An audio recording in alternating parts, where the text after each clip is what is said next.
Kalian bangun pagi jam berapa? Di sini lu setiap hari bangun itu jam 5 karena nenekku juga sembayangan. Ini setiap hari ya teman-teman. Anginnya di luar itu gede banget.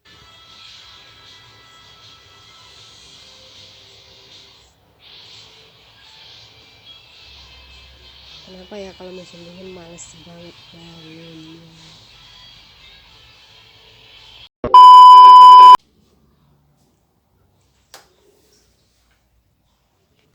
Biasanya pagi dulu tuh bersihin tempat tidur si nenek dulu, soalnya dia itu kalau pagi dia tuh pergi sembayangan, jadi dulu bersihin dia dan ngeluarin barang-barang yang ada di kamar si nenek seperti air minum, terus apa namanya, baskom, ini tempat isi airnya teman-teman.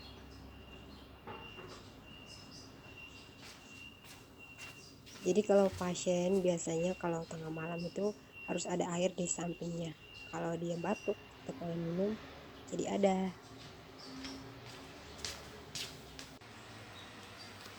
Ini pohon bekas imlekan ya,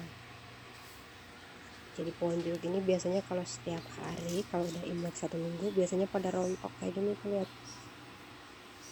Ini ikannya juga masih pada tidur, belum pada bangun. Ini pohonnya buahnya banyak banget tapi pada jatuh semuanya nih. Lihat kan goyangnya juga jatuh. Nah di sini lu sebelum bersih rumah biasanya lu mau siapin sarapan dulu buat si nenek biar nggak lupa. Jangan lupa dicetrek ya.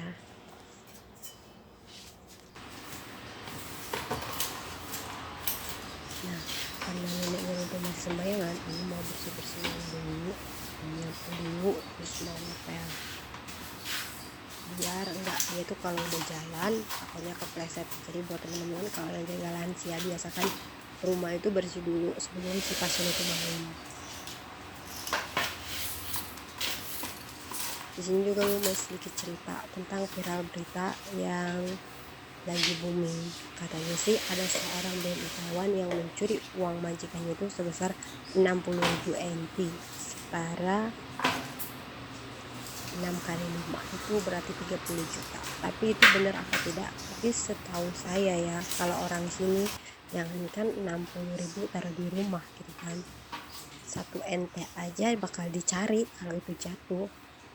Ya mudah-mudahan mbaknya juga kalau memang ngambil lebih baik jangan sembunyi gitu. Jadi udah tahu dipitnah, kamu sembunyi itu jelas banget salah.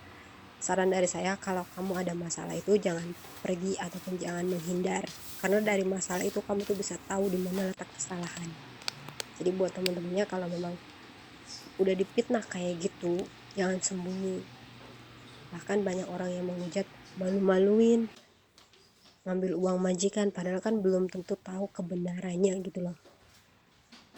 Ya bisa-bisanya jadi orang tuh di sini nggak mungkin lah ngambil uang sebanyak itu 60.000 terus dia dibawa pergi.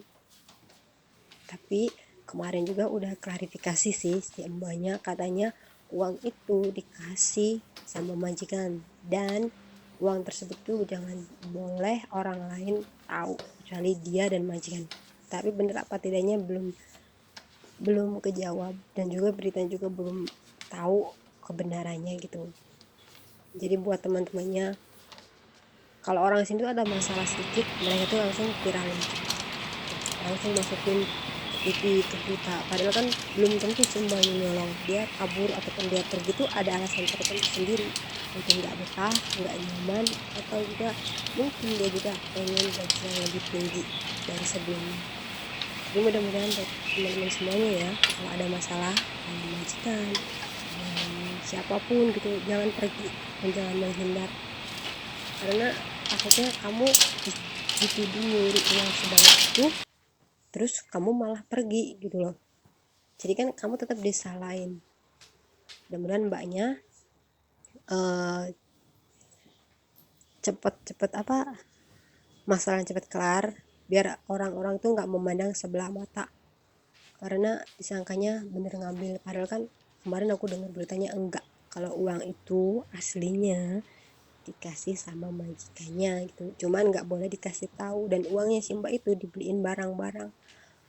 Tapi kalau kawannya dia itu nggak dibeliin barang-barang, cuman uangnya dikirimin begitu.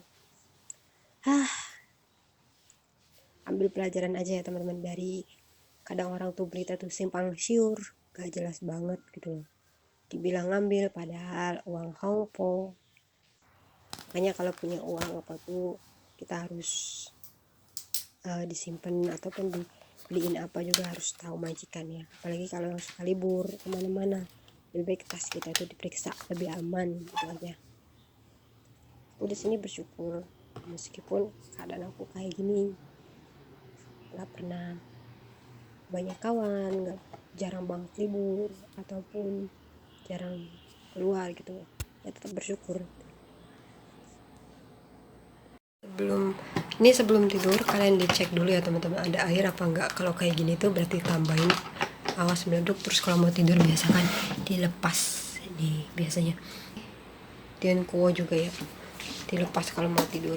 Yang paling penting itu gas, karena di sini tuh nggak tahu bisa bahaya banget, apalagi kalian yang tinggal yang berdua gitu.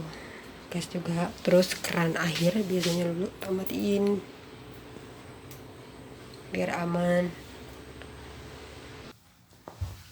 Nah kalau udah cek pintu, udah cek dapur, udah cek lampu atau jendela, semuanya tinggal masuk ke kamar. Dan untuk pasien aku, dia itu orangnya nggak rewel, jadi cukup dia kalau ngomong apa aja dan dia, aku bilang ya udah gitu aja, cuman nggak boleh ngelawan, itu kuncinya di sini. Ingat ya teman-teman, dimanapun kerja kita berada, kalau dijalani dengan ikhlas pasti cepat kelar kok. Pokoknya mah kalian jangan tergiur dengan omongan kawan di luar manapun, yang penting komitmen, yakin, ikhlas.